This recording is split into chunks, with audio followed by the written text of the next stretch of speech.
In this lecture we are going to talk about the functions. So let's create another playground. I'm going to call these functions and let's open this up and remove this. So the functions are like a bigger part. So we have like constants, variables, if statements. These are like a small blocks of building an application, when the functions are the bigger blocks which are taking the main part of our application building. So each function is going to do some specific task that we are going to give to function. For example, imagine if you have a cook in your cafe, and your cook knows how to make nice cakes, but this is the only thing he knows. You cannot tell your cook go and make a coffee, because your cook knows only how to make cakes.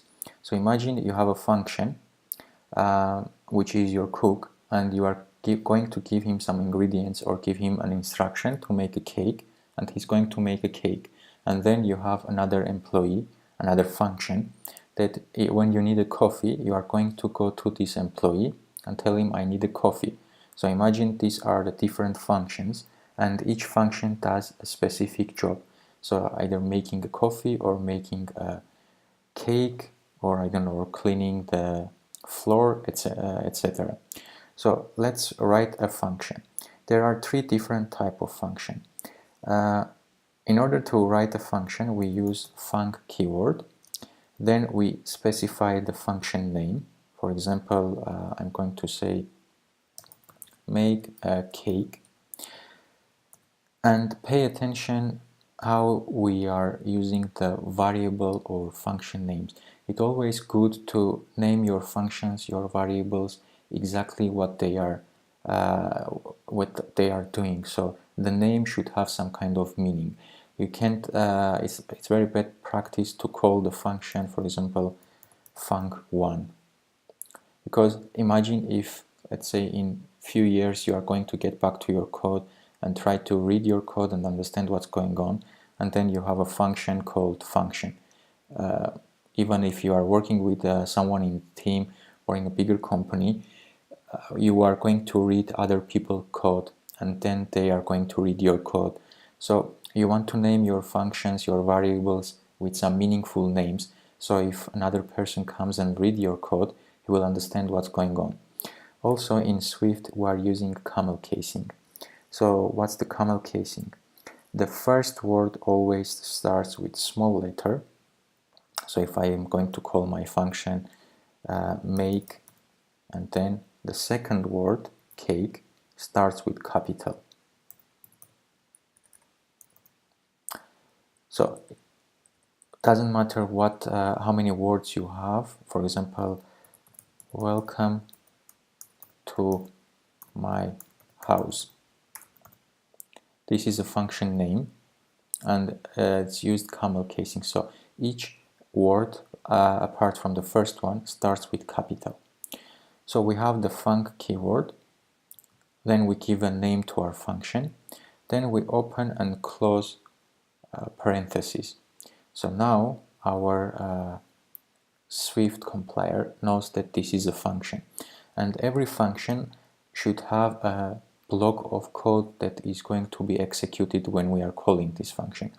That's why we put a curly braces.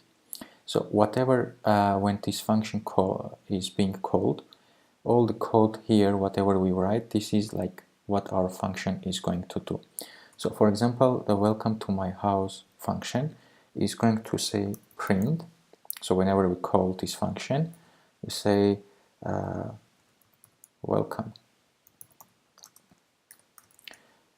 So this is the first type of function, and this function in our parentheses here, it doesn't take any parameters. So this function has no parameters, and also the function doesn't have a return value. So another type of function, I'm going to call this function with parameters, and here, when we put our braces, we're going to give some parameters to this function. So for example, imagine if this was your cook, so you are asking it to make a cake and you are going to pass the ingredients, or you are going to say, you know, the customer doesn't like cherry on top, so you say should have cherry, and this is a boolean, so we indicate the type.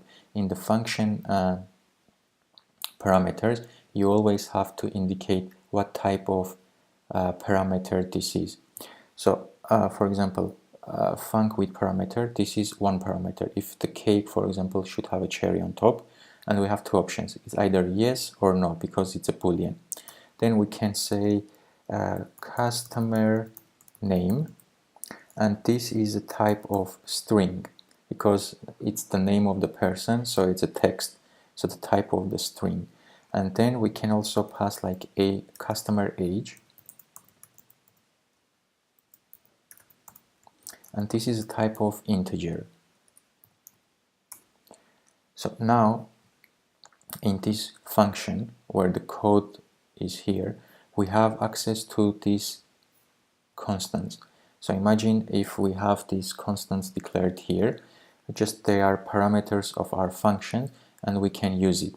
So what I'm going to do, for example, that now we know how to use if statements. First, let's say print, and I want to print my customer name. So I can copy this and paste it here. So when I use my function, it will print my customer name. Then I can say if, and we are going to use the customer age, if customer age is greater than 18, then I'm going to say print put chocolate on top. So that's it. We are not going to have an else statement. And then we're going to say if, then we're going to check if we should have a cherry. So we say should have a cherry, and that's it. We're not going to say if it's true or false because by default it checks if this value is true or false. Then we say print put some cherry on top. So this is another function with a parameter. So let's first look at this function here. So we have a function. How we are going to use our function? For example, imagine I want to tell this function to do whatever it knows how to do. So this function knows only how to print a welcome home. So if I say, if I want to call this function, I'm going to say welcome to my house, and then we put the function name, whatever it is, and open and close the parenthesis here. And this, what it will do, if I run my code, you will see that it says welcome to my house. But then you may say, why instead of writing a function and putting a print statement inside the function, you didn't just say like print welcome to my house here? It would have same effect. The reason is I can call this function as many times as I want. So if I say welcome to my house again, and if I run, it's going to be printing it twice. Or if I do it 10 times, it's going to print 10 times.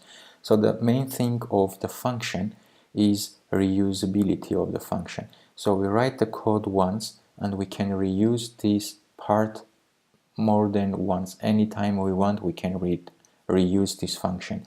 Also, it makes our code much clearer because we don't want to put all the things inside one place. So we want to separate them into different functions. So each function can take a specific task, and this function knows how to do this task and he knows how to do this best. So we don't want to have another function telling print welcome. So this was the first simple function that doesn't have any parameters or doesn't return any parameter. The second function, let's try to call this function, and you will see what's the difference here. So if I say func with parameters, and you will see that here we cannot just say func with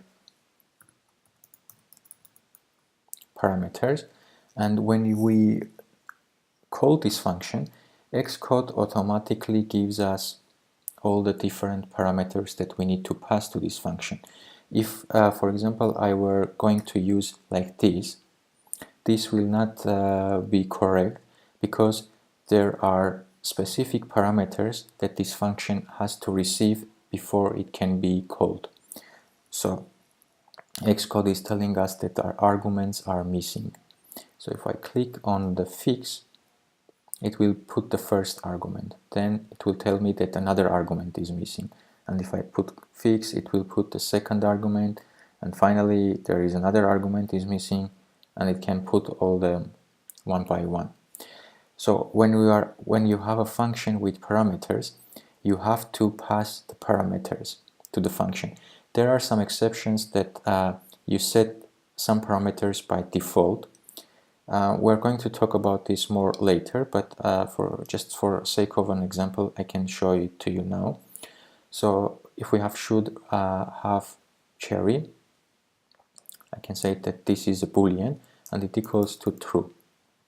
So by default we set the parameters. So if I try to call the function now, say func with parameters, now if I don't pass the cherry part, it's not going to complain. And the reason is because this, if I don't pass anything, I already have a value here as true. So it's going to take the true part from here. But don't pay attention to this too much now because this is a separate case. We're going to use it later on. So let me fix my function here. And I'm going to pass some parameters to my function. And I'm going to say should have a cherry, let's say false, because I don't want to have a cherry. Customer name, let's put it Bob. And customer age, I'm going to put this 20. So if I run my code now, you will see that it prints Bob because we are printing the customer name.